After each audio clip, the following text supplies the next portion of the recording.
Good evening, guys. Welcome to Thursday, rather, not Tuesday. Today's our live Q&A day. We've had a lot of questions in the group, and I'm really excited about this. Today, I'm going to be focusing dominantly on the questions that were put into the poll, as well as one other question. I have answered the other one, which was about ultimatums versus boundaries. Fundamentally, I do want to talk on that for a moment. An ultimatum and a boundary can be the same thing depending on the context, the situation in which the conversation or situation is going on. Generally, though, boundaries are about us. They're what we need, what we would like to have happen. Ultimatums is about controlling somebody else, typically coming from shame or fear, a need for control. Whereas boundaries is more about like, hey, this doesn't work for me. This is not something I'm going to do. You can make your choice, that kind of thing.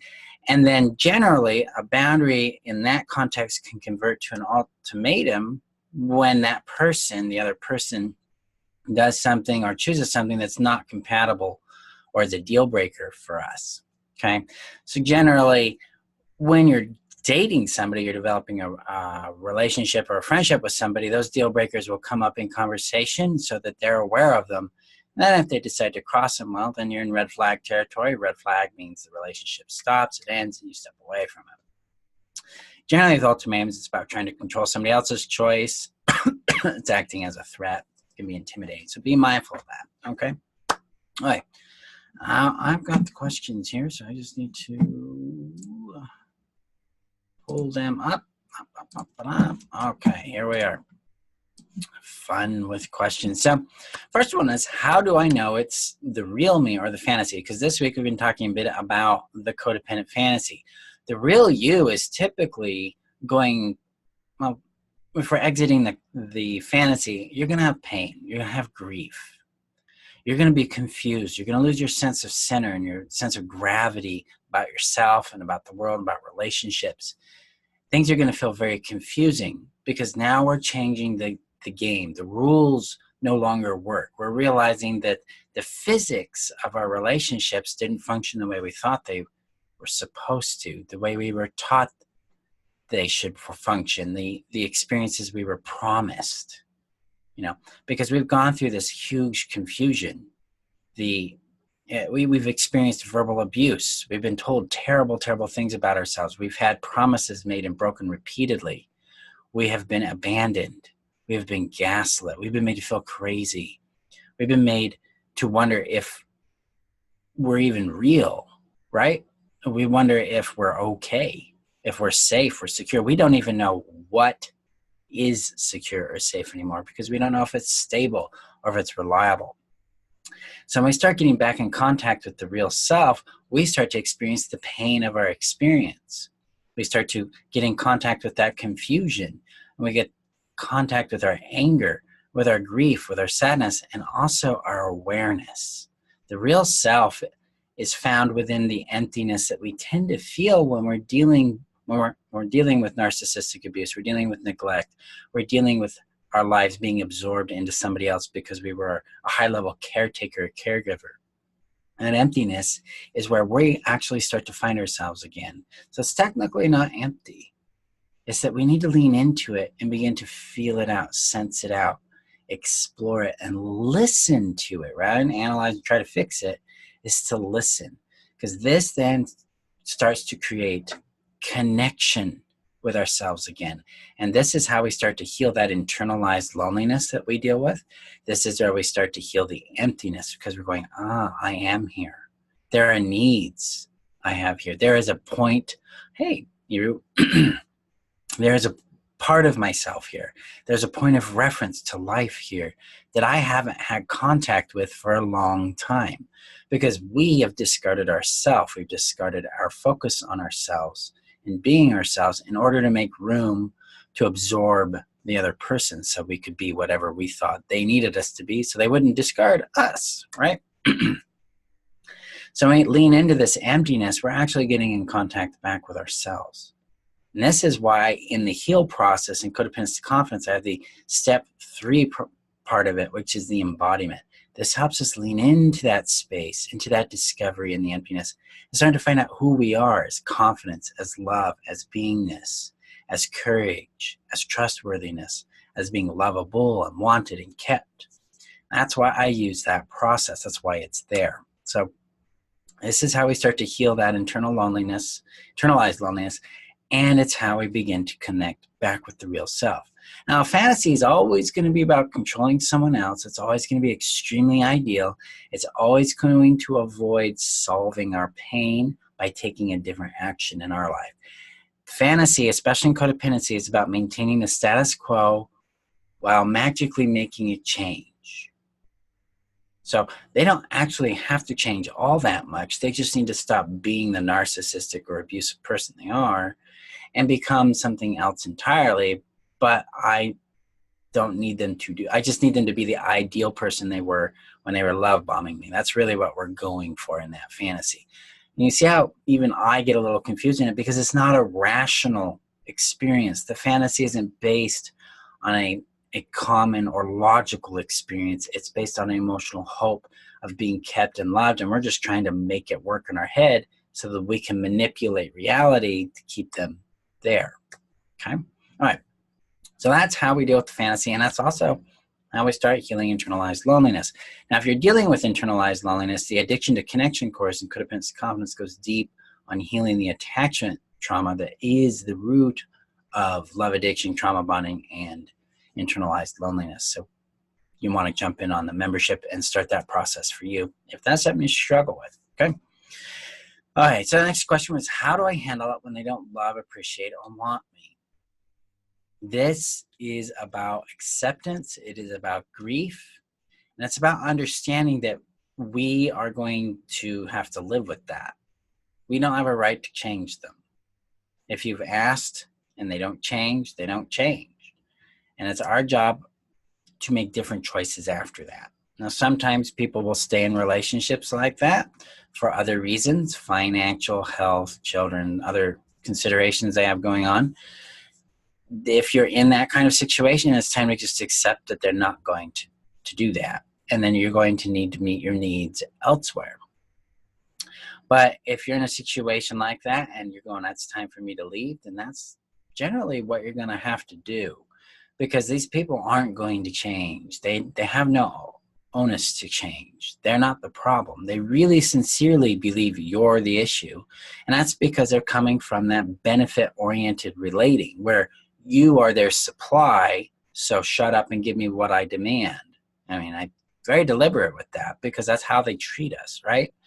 And so if that like jolts, yeah, your body's responding to that kind of abuse, that kind of being used and emptied for their benefit. And that's the reality of it.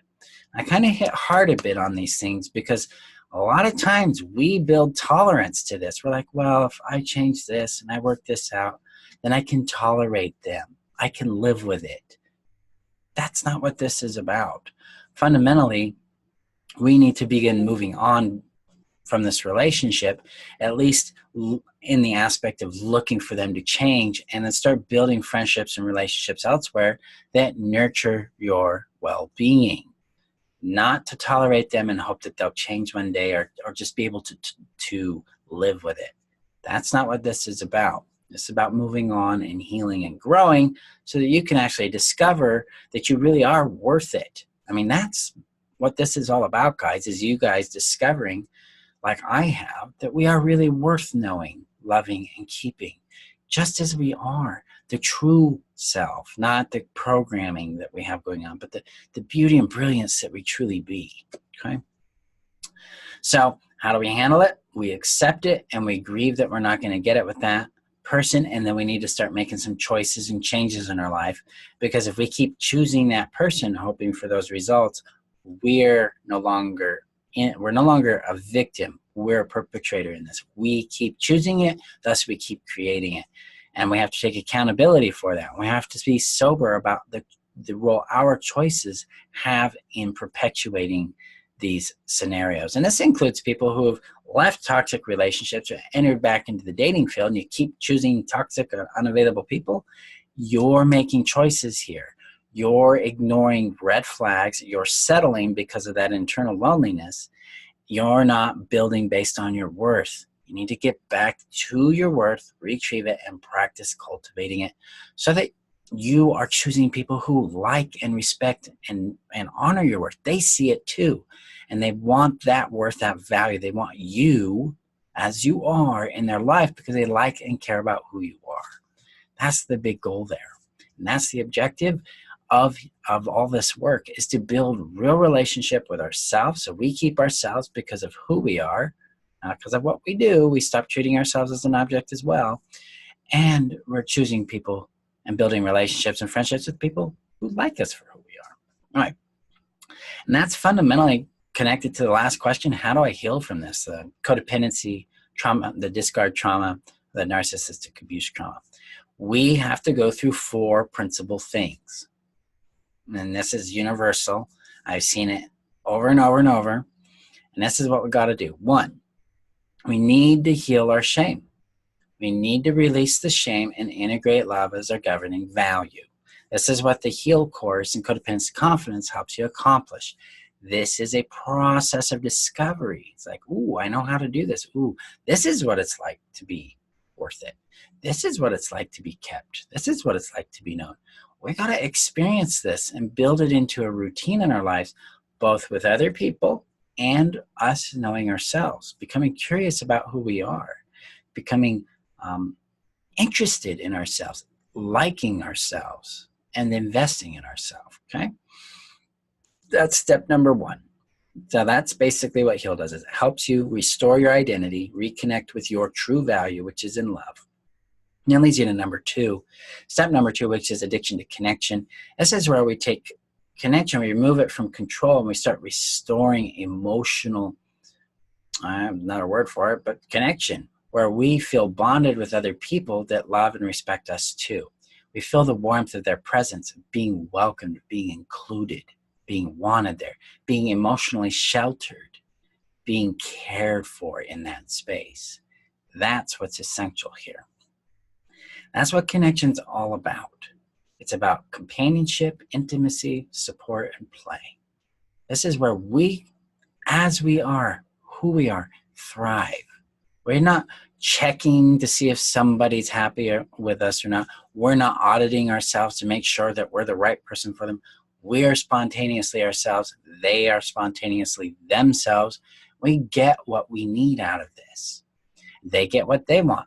And it's not transactional. It's not like, I gave you love, so why aren't you giving me love? It's more like, here's this gift I would really like to give you. Thank you. That's it. You go on with your life. And they're like, wow, I really appreciate this. I'm grateful for this. That's where we're going, guys. That's the big vision.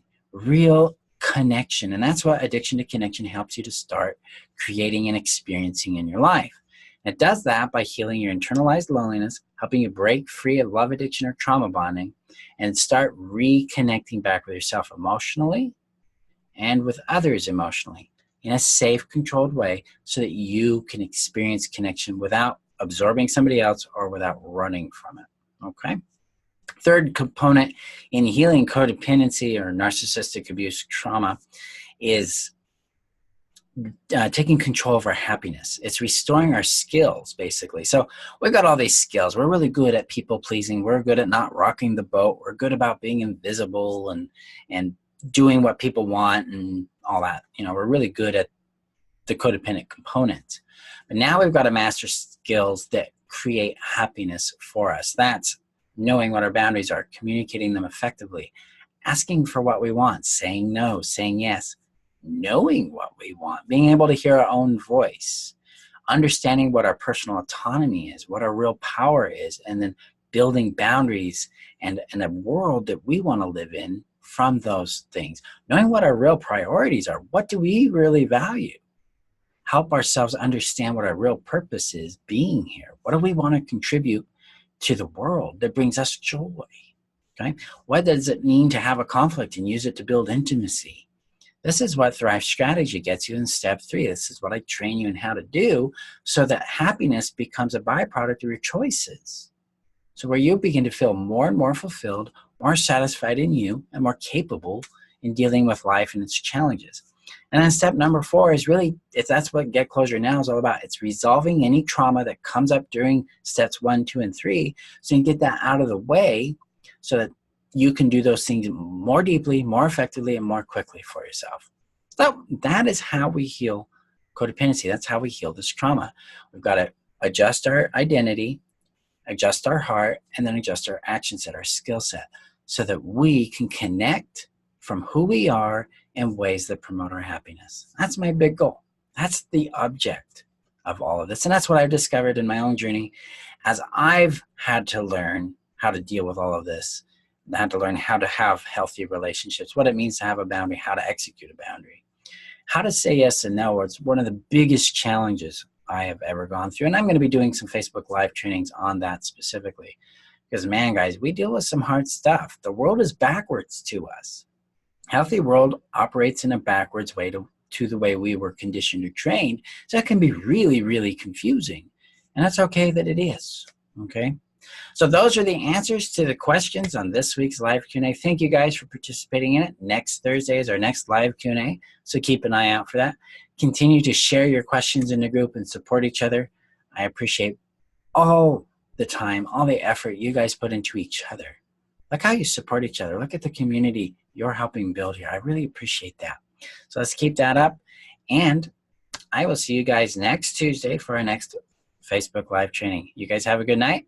And if you're on YouTube, just remember to hit the share and the subscribe button. And let me know what you got out of this video if you're here with me live on Facebook or here on YouTube. You guys have a good night. We'll talk to you next week. Bye-bye.